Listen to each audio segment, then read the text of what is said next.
What's crackin'? My name is Hans, and for today's video guys, pag-uusapan natin dito yung update sa Nightcrow. So ito guys, downloading resources. So bago tayo pumunta dyan guys, and since downloading pa lang, puntahan muna natin dito guys yung website. So dito guys sa website, sabi maintenance August 20 complete. So ito guys yung mga dinagdag. So sabi is main updates is 6 new events will take place. New weapon styles added and also balance adjusted for legendary skills for each class. And also ito yung kanilang maintenance schedule. So 10:06 AM na and 9:40 para dun sa Asia. SA naman is 10:40 PM. So August 19 naman to Monday. So ito lang guys yung pinaka para sa atin. So ito yung sa Asia, which is ito kasi tapos na to guys eh. So ito yung mga targeted region. So ngayon guys, puntahan na natin dito yung game. So ito guys, tapos na yung download. So mag-open na tayo dito ng account. Okay. So pakita natin sa inyo. So new weapon style update. So meet the new mythical weapon style. So August 20, 2024. So may bagong weapon style guys. So sa mount meron na ring mythical doon na bago. Pero ito yung sa weapon style, i-check natin yan guys. Okay.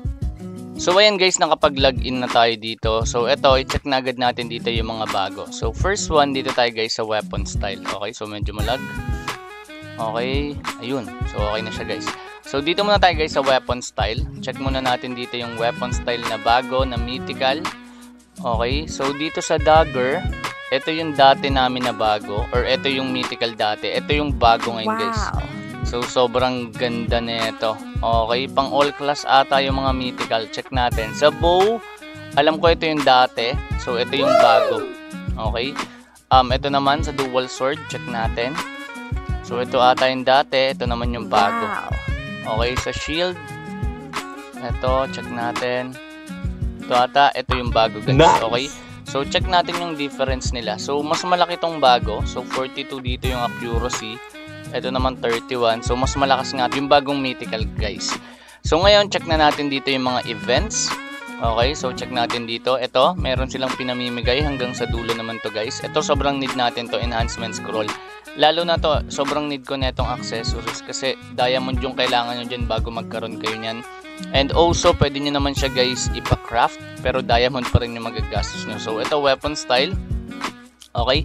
So ilan to? 11. Okay, so merong contribution or guild pala. Meron tayo ditong gold chest, guild order, meron din ayan, alluvial, ito contribution, and also ito yung dustling. So check natin guys sa dustling. So sa dustling, ang hindi nyo makukuha dito guys ata yung common. Hindi, nandito pa rin yung common guys. So wala lang din siya. So check naman natin yung iba pa dito. So ito guys, matagal na to. So check natin yung ibang bago dito. Ayan, dalawa pa lang na-check natin. Okay. Ito nakaraan pa yan. So ito bago to guys. Complete guild order, may makukuha kang ganito. And also, sabi dito is complete guild order din. So ayan, may additional guild coin. So sobrang need ko pa naman ng guild coin kasi kailangan ko bumili ng skills dito. So may 82k na ako, so mas dadami pa siya. So check din natin guys kung nandyan pa rin. Okay, so ayan, may nakuha pa tayo dito collection. Check ko lang guys baka nawala na dito yung 100. So nandito pa rin yung 100, so pwede pa rin nating farmin to. So sobrang laki ng makukuha ko dito guys na guild coin. So pwede ka mag-farm dito guys sa mas mababang level. Next one dito sa new. So eto guys, epic gear. Okay, para makakuha ng epic gear. Ito sobrang need ko na ito kasi frozen tier. Bala ko na kasi dito guys mag epic na bracelet. So ayan, pwede to. Meron din silang binibigay na ganito guys, so arcane. Okay, so ito po arcane oh. Ay hindi, ito pala arcane tatlo. So sobrang need natin na ito, lalo na to. Next one is ang Morion Pass. So 2k naman dito. So ang daming Morion dito, 10, 5. Ito naman guys is ito, sure rare ata to. Check natin. Ayan, sure rare nga to. Okay, sure rare, mamimili ka ata dito. Ay hindi, sure rare lang siya. Okay. So ito, check natin yung iba. So 2k din yung magagastos nyo dito. Kung gusto nyo guys mag-try ng weapon style. Since ayun kasi yung event nila, bagong weapon style. So ito nakaraan pa to.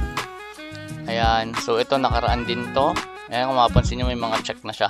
So yun lang naman guys yung mga nakikita akong bago dito regarding sa bagong update ng Nightcrows. So sobrang basic lang din naman niya, pero sobrang ganda ng binigay nila dito guys na weapon style, and syempre yung attributes. Okay, kapag kinompare nyo yan, medyo maliit lang naman yung pagitan nila, kaso ito magkaiba na pagdating dito. Damage red negation, tapos skill speed 20%. Ito yung sa amin, kasi ito weapon damage, tapos max rate 3%. Okay, so hindi ko lang kung anong mas maganda dyan. Tapos dito guys ang binigay nila sa update. Okay, check natin kung anong laman na ito. So eto guys yung laman niya. Okay, so 100k, same lang din katulad dati guys kapag nagkakaroon sila dito ng mga updates. Okay, so ngayon open na natin to. Malay nyo mapakita natin sa video na maganda makuha natin. So yun, hindi. So isa lang dito guys yung uncommon. So sobrang malas talaga. So try na lang natin siyang i-combine. Okay, combine na natin yan. Baka may makuha tayong rare. Ayun o, puro ano. Wala tayong nakuhang rare guys. Ayun, wala nga tayong nakuhang rare. So yun lang yung meron tayo for today sa video. Sana nakatulong itong video na ito. And kung meron kayong mga additional ideas or thoughts regarding this video, please comment it down below para ma-enlighten tayo and also yung ating mga viewers. So guys, don't forget to follow me on TikTok and also subscribe on my YouTube channel. And kung meron kayong mga seed dyan at gusto nyo ng 200k gold, send seed lang guys. So ayan yung ating code, POGI #2020. So once again, this is Hans and God bless.